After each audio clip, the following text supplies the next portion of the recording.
Dragon Quest: The Adventure of Dai is not actually a video game, but a manga inspired by the title. The series has also spawned an anime as well, though personally I haven't actually watched it. I really know the series from Puzzle and Dragons, from which I don't have Dai.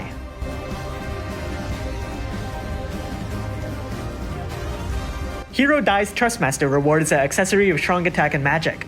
It also boosts lightning and dark resistance by 30%. It also boosts equipment attack when holding a single sword or dagger, shield optional. It also, when your unit happens to be the Hero Dai, boosts his attack and magic by a flat 250. As amazing as that is, it also pairs well with his Super Trustmaster reward, a two-handed sword of high attack and magic. In fact, it's one of the strongest attack-oriented swords in the game, plus it packs 3 additional killers. Plus, dragons, stones, and demons will fall to this blade, and when held by Dai, his attack and magic will rise by additional 500. Onto his active abilities. Dai chains Bolting Strike. Earth Slash inflicts an 83% defense break.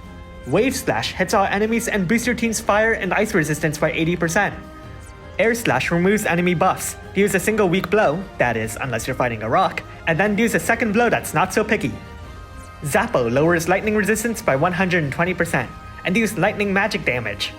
I Know I Can Slice Everything boosts Dai's lightning damage by 45%, his attack and magic by 300%, and increases the damage modifier of his limit burst. Unfortunately, the effects only last for half of the ability's cooldown. Briz is a cute ability that Slime can also use. It's not Scorched though. Passives. With his Trustmaster reward or Super Trustmaster reward equipped, Dai gets a Guts buff and a big boost to his limit burst damage. With that locked passive, he'll instantly hit the cap for limit burst damage. Not only that, he has 6 powerful killer passives, and meets the max amount of limit burst regen each turn. He prefers to carry a single weapon, beating half the cap to the chain limit boost. At EX plus 1, he gets Warring Spirit. At EX plus 2, he gets 250 attack and magic. And at EX plus 3, he gets an additional 500 attack and magic. Let's look at his limit burst. It lowers your enemy's defense by 84%, boosts his limit burst damage by 200%, then deals a weak blow, and follows that up with a much stronger blow. However, if the enemy happens to be a demon, I can only assume a critical hit occurs, as the damage modifier of the first attack will skyrocket. Time to change forms.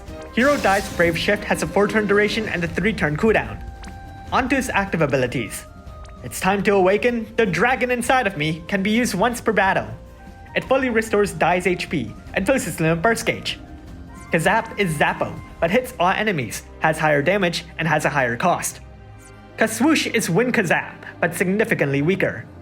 Draconic Aura, focused defense can be used once per battle, granting Dai a whopping 99% general mitigation buff. Passives.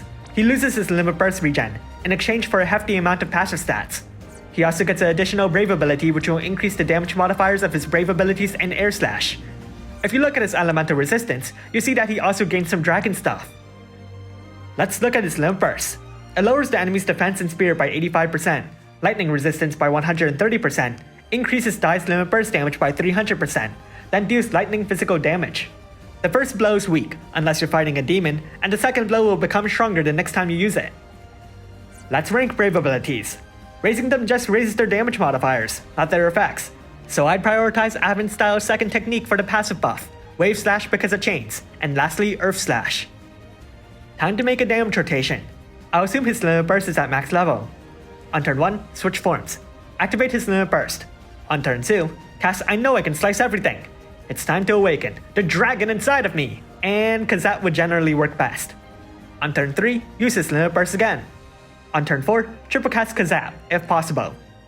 It admittedly might be tough with its high MP cost and Dai's lack of MP boosts. On turn 5, he switches back. Double cast Zappo and cap with Air Slash. Do it again on turn 6. If his limit burst is ready though, that takes priority.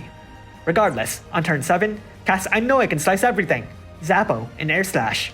On turn 8, his Brave Shift is ready, so switch forms, use his limit burst, and strike from there. So, EX2?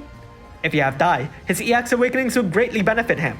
Not only does EX plus 2 grant him more stats, it also gives him his Super Trustmaster reward, which also gives him more stats. Of course, you could also give Dai's sword to anyone else, just so they can wave those big killers around, and that can work pretty well too. EX plus 3 gives him even more stats, but EX plus 3. So how good is Hero Dai? He's a lightning damage dealer who looks to have more attack than magic, but his magic abilities have stronger modifiers so they don't fall far behind. Another aspect which helps them is his inability to imbue lightning on his physical abilities, which, while something that can be resolved by support, is something that affects his best rotation. Nevertheless, given the way attack and magic work, what will work best would depend on the fight anyways. Regardless, in terms of pure numbers, he's easily the strongest of the current Dragon Quest units. But unfortunately, he's in Final Fantasy Brave Exvius, and in this game, wearing a bunny hoodie is supreme. Still, he competes well, ranking between some of our older premium units and the physical jumpers. Of course, bonus points goes to Super Trustmaster reward. Triple killers can be incredibly useful, though of course there's a niche quality to it when compared to buffs like limit burst damage. His bonus damage against certain species can certainly be impressive, but given how it's not possible to filter that kind of thing out, I'm fairly certain a lot of players will forget it and overlook it. Thanks for watching, and if you like this video, leave a like and subscribe. Comment below if your summoned hero died. There's been a change to his vision card because some translation was bad, and as a result, they removed the limitation on his vision card's last passive in exchange. This is now very significant, given Dai's vision card already boasted high attack, decent passives, and now gets an additional 500 attack and magic on top of that. It's practically a pseudo-premium card, except for the fact that those two are just much better, but still only EX+1 if you want it.